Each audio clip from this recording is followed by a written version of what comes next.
I am back again with another Minecraft and Reddit video, but firstly I just wanted to thank you so much for the reception on the first video. I got far more views and likes and even a comment, which I really wasn't expecting, so thank you. Without further ado, I'm going to jump into these Reddit stories now. Whilst in the background, you'll see me maybe do a bit more exploring and see where my world goes. This first story comes from Am I Overreacting, which is titled, Am I overreacting for letting my daughter skip a wedding because she wasn't included? I, 42 female, have 2 kids, 12 female and 9 male. My brother, 37 male, is getting married next month. He asked my 9-year-old son to be a ring bearer, included my 3 nephews as ushers. My 12-year-old wasn't asked to be anything. For context, she's the only girl cousin in the family and already struggles with feeling left out. She also hit a growth spurt and is already feeling awkward about her height and being a tween. When she realised that she was the only cousin without a role, she took it really hard. She cried multiple times and told me she was sick of being the only girl and always being left out. I talked to my brother and gently asked if there was any small role she could do, even handing out programs or helping seat people, just something so she didn't feel singled out. He said no, that they didn't want to add anything last minute, and the wedding party was already set. After that conversation, my daughter told me she didn't want to go. She said watching all the cousins walk down the aisle while she sat there like nothing would make her feel even worse. She was crying and clearly overwhelmed, especially when we were trying to find an outfit for her to wear. I'm thinking about letting her skip the wedding and let her spend the weekend at a friend's house. My husband agrees with me because the other option is having a teen who is glaring death daggers at the photographer during the ceremony or playing on her Switch during the reception and looks like she clearly doesn't want to be there. Unfortunately, now some family members are mad. My mum, brother and other relatives think I let her throw a tantrum to get out of something and say that I should tell her to suck it up because kids don't get to skip weddings just because they didn't get attention. My mum said I'm going to embarrass my brother by having one of my kids missing in family photos. I personally feel like forcing her to go when she was heartbroken would have made things worse, and I didn't want her sitting there crying through the ceremony. But now I'm second guessing my choice, so here I am. Would I be overreacting for letting my daughter skip the wedding after she was left out of any role and was really hurt by it? In the comments, this seems to be heavily judged as not overreacting, and I'm inclined to agree with this one. Including all of the other sort of nephews and children, but disregarding this individual child seems, even if it's not targeted, it would definitely feel targeted to anyone in that position. And I feel as a mother to that child, you have every right for them to decide whether you want to let them go or not let them go. Also, as she stated, it could have been the tiniest of tasks ever just to give her some purpose on that day.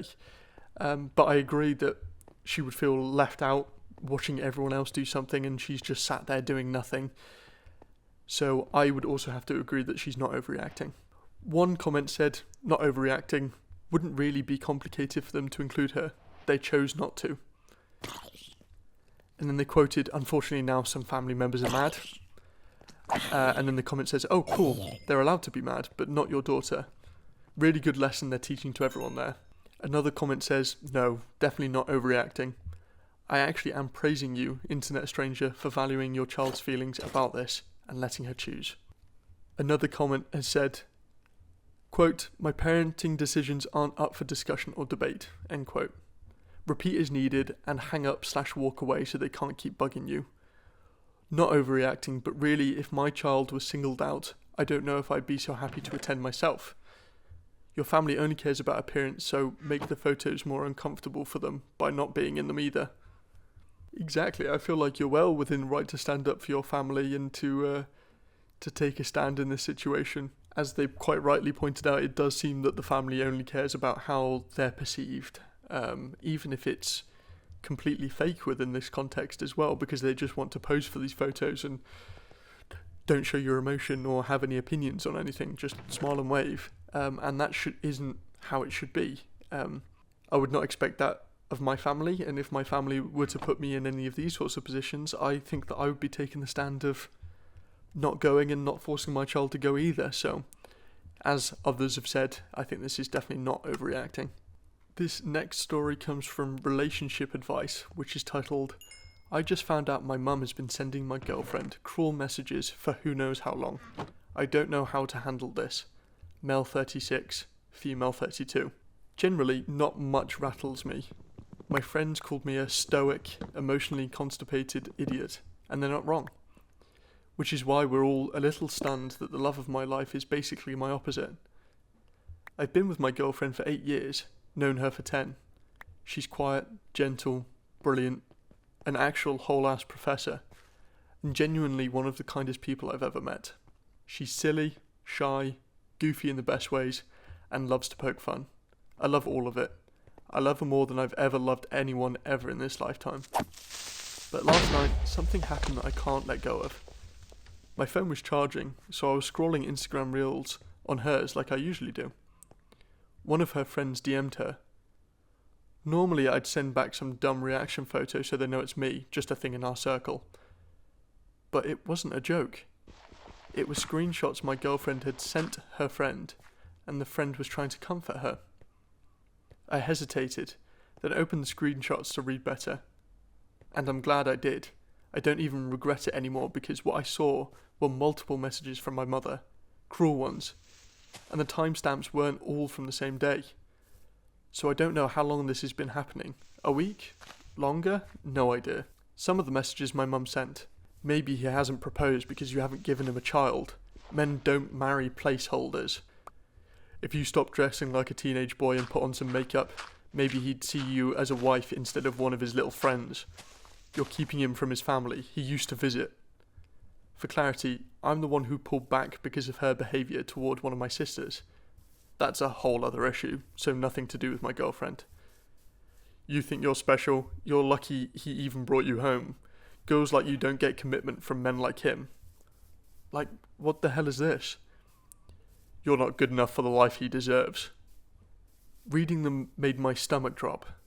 They were hateful and completely false. There's even more, but these were the ones seared into my brain. And my girlfriend didn't tell me about any of them. She's just carrying this alone. Smiling, laughing with me, all while this garbage was sitting in the back of her mind. My girlfriend avoids conflict.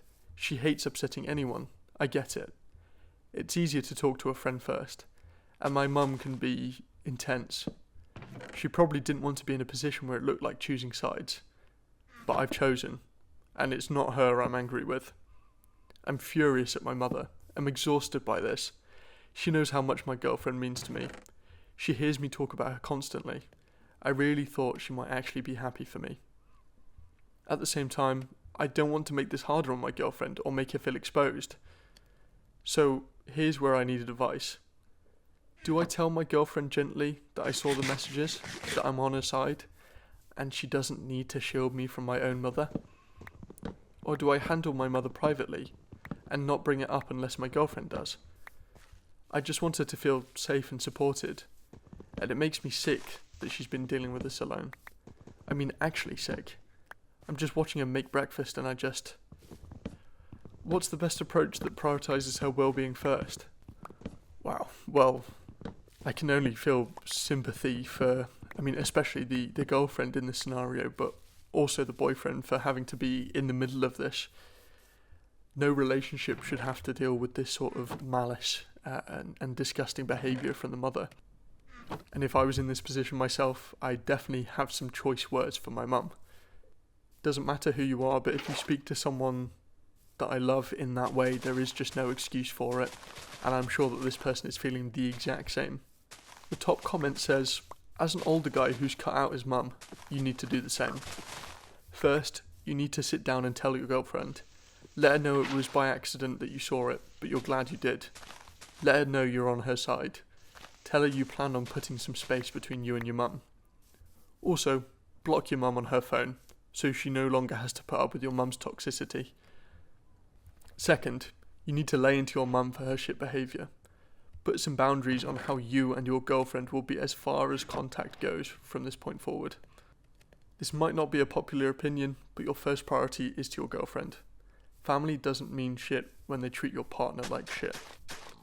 Personally, I would go low contact or no contact for quite a while, so your mum understands. If she doesn't, that just means you did right by your girlfriend to cut your mum out. Take my opinion with a grain of salt. As a guy whose mum was toxic and narcissistic, I'm a bit biased. To be honest, I agree with this comment, but there's an interesting follow-up from someone else to this comment, who says yes to all of this, except I caution against using framing like his first priority is to his girlfriend. The reason I feel strongly about this distinction is because OP's mum needs to be made aware that OP distancing himself from her had nothing to do with his girlfriend and everything to do with her own bad behaviour. Her creepy idolisation of her son and her bullying a person who makes him happy through cruel, manipulative texts to achieve an outcome she desires needs to be the focal point of their exchange. Like you said, OP's mum sounds narcissistic, so she's going to have a really hard time accepting that she's in any way at fault for the rift. Another comment says, be honest with your girlfriend. Explain how you saw the messages, how they made you feel. Tell her what you have told us, that you want to support her well-being, and ask her what she feels is the best way to deal with this. She may be reassured that you know, or she may want you both to address it directly face to face with your mother. This next story is from Co-worker Stories, and it looks like it's going to be quite an entertaining one because it is titled, She Quits Because of Pizza. Okay, I'm still shocked by this. My husband and I were just talking, and he reminded me, and I had to run to Reddit to post. I used to work at a salt production facility. You had one job, put salt into a bag. It paid more than average for the area. You could listen to music, great benefits, great schedule. There was a woman named Susan that was about 63 years old that worked there part-time. Everyone took it easy on her. We barely made her work. For her age and skills, also working part-time, she was making good money. Anyway, she would work Monday to Wednesday. One time, the company ordered us pizza because she had high numbers. They gave us the pizza Thursday. Monday rolls around and Susan heard about our pizza party. She was livid. She marched right to HR and told them that it was unfair that they serve pizza on Thursday because they know she doesn't work that day. She said that if they didn't serve pizza that Wednesday, she would quit. Wednesday rolled around and no pizza. She puts in her 2-week notice. The 2 weeks are almost up and Susan can't find another job. She asks HR if she can stay, and HR says no. Last thing I heard, she had to move back to her hometown on the other side of the country. She literally quit over pizza. Wow, that was an entertaining one.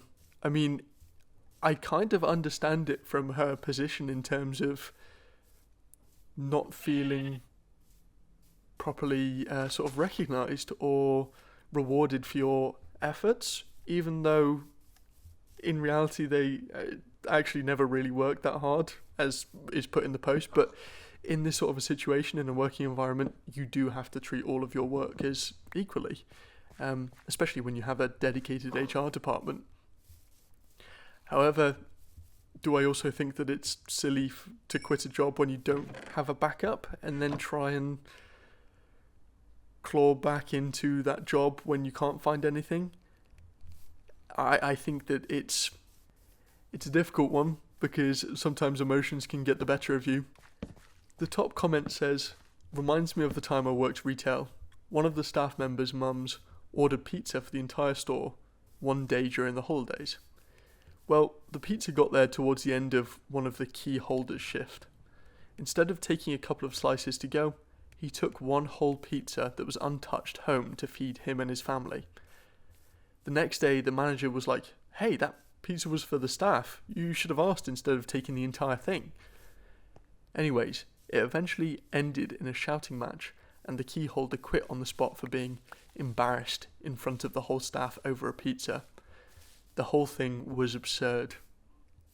Well, I can quite fully and rightly say that the key holder in that situation is in the wrong and should be quite embarrassed with themselves, to be honest. They have no one to blame apart from themselves. Another comment says, I worked at a union custom equipment manufacturing shop. One of the salary exempt office guys was a total dick to the shop and always nitpicked anything he could on any of his orders. He had an on-site customer meeting that he ordered pizza for lunch, and it was in a shop conference room. After that meeting was over, he left what was left in the room and said it was for the shop. Well, there was maybe half a pizza and 20 guys in the shop. Few shop guys saw it as a chance to finally get back at him and filed a grievance because there wasn't enough pizza for everyone. He got called into HR and barely kept his job, as it was viewed as a deliberate act of antagonizing and creating conflict. Again, I would have to agree. I think that is exactly what it is. This next post is from Unpopular Opinion, and for this one I want to see in the comments what your opinion on this one is. Which is, ice cream does not belong on warm baked goods. Cookies, brownies, pie, all examples of things ice cream should not be put on. It adds a nice sweetness, but it's not worth the weird hot and cold temperature thing that goes on. Warm baked goods should be enjoyed as they are, with appropriately temperatured toppings. A good crumbled peanut topping on a brownie is acceptable. And I have to say that that is an incredibly unpopular opinion. I have to disagree with this one. I think that ice cream on cookies or brownies is fantastic. I think for pie, in fairness, I'd probably go with like a cream or a custard. But again, if that was cold, I would not mind. I feel like the difference between the temperatures in the two is quite nice, to be honest with you, and that it adds another element to it. I don't know how to best describe it, but I just feel like this opinion is dead wrong, and I feel like this is the most passionate I've gotten about anything ever. One of the comments says, no, the whole point is the weird hot and cold temperature thing. It's like adding crunch to a soft food. Contrast. I could not have summarised it better. I think that was what I was missing when I was trying to explain it myself, but that is the perfect comparison. It's like having sort of crunchy onions on top of a dish. It's like having tortilla chips with a chili con carne. It's that difference between the hot and the cold, the hard and the soft. Yeah, completely agree. Another comment says, literally the worst opinion I've ever heard. Take my upvote, sad stranger. May you one day understand the delicious beauty of a la mode. This next post is from Malicious Compliance, which is titled, A 10-minute favour versus €1,000 bill. Once, at a company where I worked as an architect, I used the company's laptop's Photoshop to make my daughter's birthday invitation. It took maybe 10 minutes. My boss saw it in the recent files while we were reviewing a project together and told me the computer was for work only. I just said, okay, because, well, what else was I going to say? That same week, I travelled to another city to survey a building. I did everything with a tape measure and laser the company provided. When I got back, he asked if I had already downloaded the photos because he wanted to see the inside of the building. I told him I hadn't taken any photos since my phone was personal. He was furious on the inside, but couldn't show it because months earlier I had asked the company for a work phone and they had refused. The next day, a brand new Samsung appeared on my desk, and off I went again to the same city to take the photos, with the company paying for flights, hotel, and all of the doubled expenses. That is absolutely beautiful. This person has played everything to the book in terms of what they've been told and what they've not been told. They've followed the rules that they've been set, and in turn have reaped the rewards from doing so. So I think that this is fantastically played out. This last Reddit post is from Am I the Arsehole, and the title properly cracked me up, which is, Am I the arsehole for connecting to the earpod after my niece swallowed it to see if it would play in her stomach? When my 3-year-old niece swallowed my sister's left AirPod, everyone started worrying right away. I was trying to lighten the situation, so I connected the AirPod to my phone and put my ear on her stomach to check if I could hear it. Surprisingly, I actually did hear a little sound coming from inside her, which made the moment a bit funny for me. But the people around us didn't really find it amusing. They all looked at me like I wasn't taking things seriously at all. I was just trying to calm the mood, but instead I ended up being the only one laughing while everyone else was still stressing about the AirPod inside her. That is absolutely brilliant, because I feel like if I was in that situation, I'd maybe have that intrusive thought to see whether that would work or not, and to know that someone's tried and actually heard something is just fantastic news. I don't think it makes them an arsehole either, because, I mean, the AirPod is either way inside of her stomach, so playing music isn't going to change that fact. And if anything, as he said, I think it would have lightened the mood, or at least that's how people should have reacted to it. But also I can understand the stress of being in that position where your niece has swallowed something that they shouldn't have done. So I can understand it from both sides of the story, but I don't think that this person's an arsehole. One comment says, "It was not for laughs, it was for science. Had to be done." And absolutely. You just never know whether it was going to work or not, so it's best to try, isn't it? Thank you so much for watching and listening to this video. I really appreciate any sort of attention or engagement that you provide. It really motivates me to do more of this, so again, thank you ever so much. Make sure to leave a comment as well on your opinion on that ice cream and warm foods topic. Please make sure to leave a like and subscribe, and I will see you in the next one.